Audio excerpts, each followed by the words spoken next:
இது மாதிரி 100 முடி சேர்ந்ததுன்னா ஒரு கட்டு. 100 முடி பறிச்சா 3 ரூபா காசு தருவாங்க.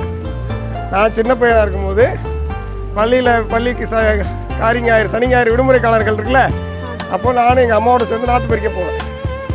நாற்று பறிக்க போகும்போது எங்கள் அம்மா வேகமாக பறிப்பாங்க. நான் பக்கத்தில் நின்று என்ன செய்வேன், நாற்று பறித்து அவங்க 4 கட்டு 5 கட்டுன்னு பறிச்சுடுவாங்க.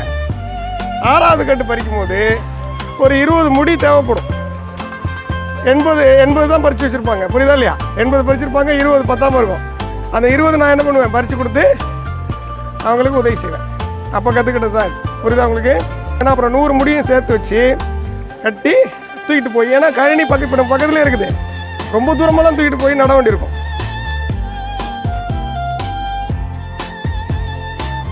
தலையில் என்ன வச்சுட்டு வரீங்க? நாற்று கட்டா. இதை கொண்டு போய் என்ன பண்ண போகிறீங்க?